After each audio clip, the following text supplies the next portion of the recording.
Our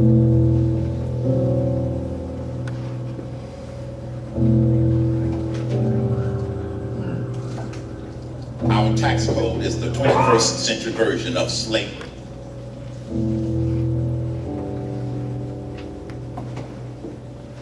The IRS has become the overseer of the American people.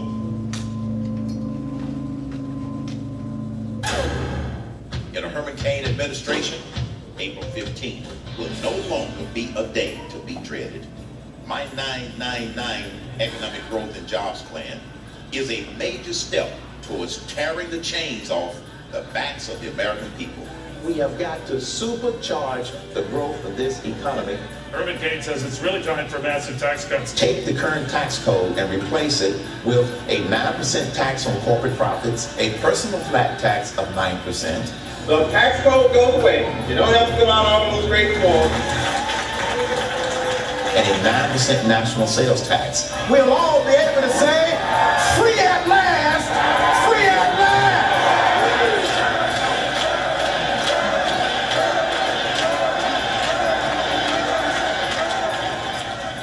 We will replace oppression with prosperity.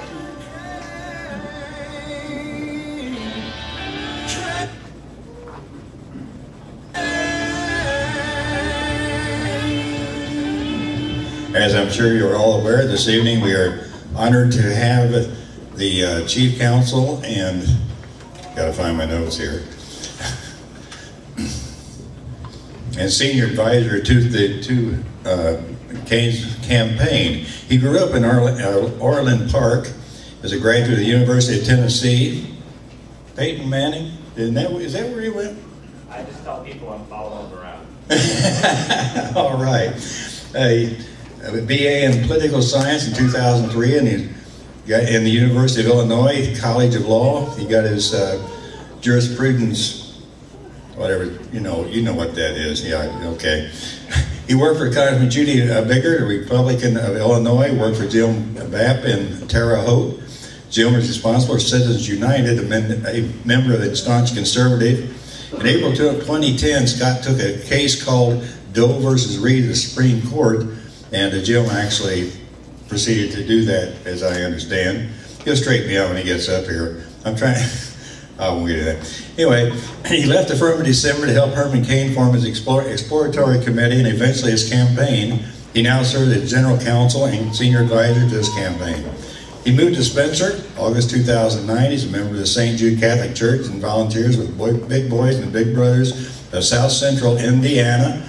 Let's have a great ovation, and let me introduce to you Scott Bieniek.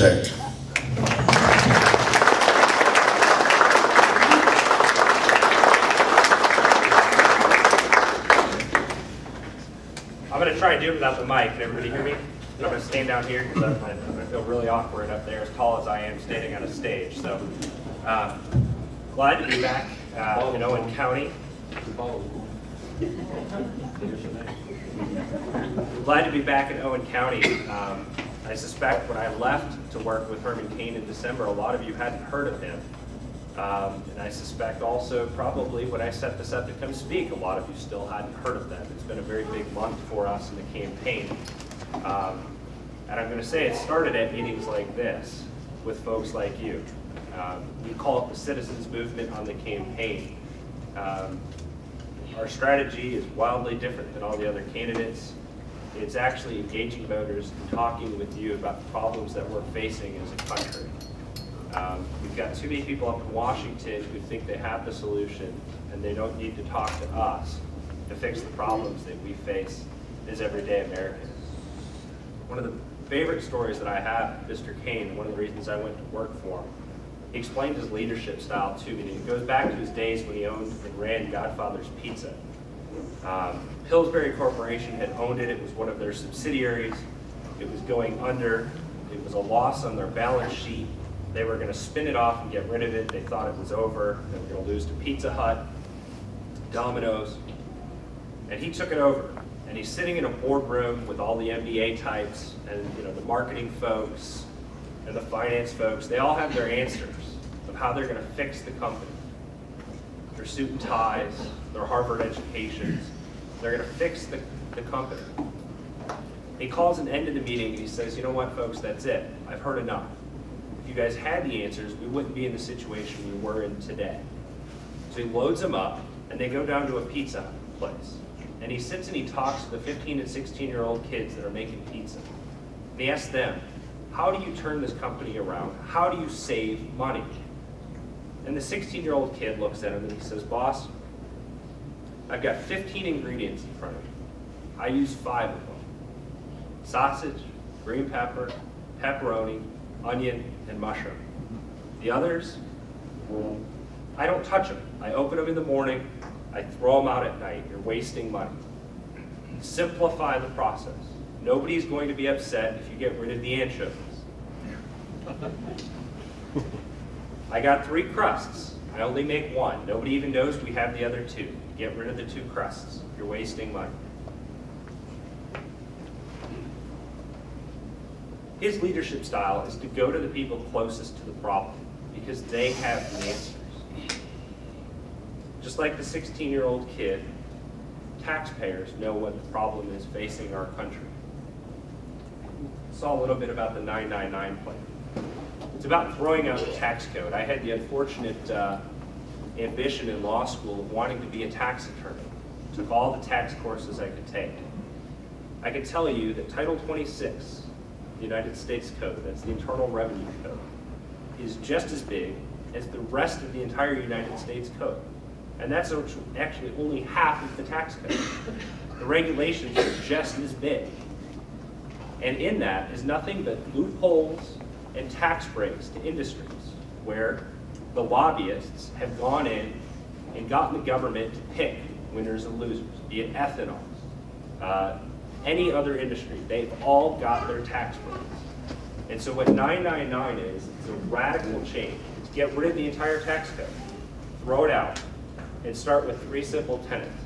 A 9% personal income tax, a 9% corporate tax, and a 9% national sales tax. Now we've taken a lot of big focus in the last debate about 999. How do you stop it from becoming 10-10-10? And this is where simplicity and transparency comes in, and you as voters come in.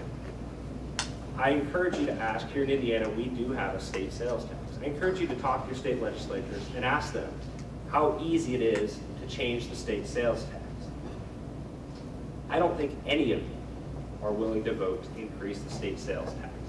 You want to ask some folks how that worked out, go across the border to Illinois. They just raised theirs, and a lot of people are out looking for a job right now. And that's the brilliance and the simplicity behind 999 is that it's transparent. If our elected officials go to Washington, D.C. and try to make it 10-10-10, you're going to feel it, and you're going to vote them out of office. There are no more lobbyists to get a special tax break for an industry. That's the problem that we have with the current system, and so it's transparency and it's talking to voters, explaining to them. But I really don't want to speak too much. I've got a little bit of a cold. I think it's probably going to be easier for me to answer questions. I'm sure plenty of you do have them about Mr. Kane. And so I'll open it up.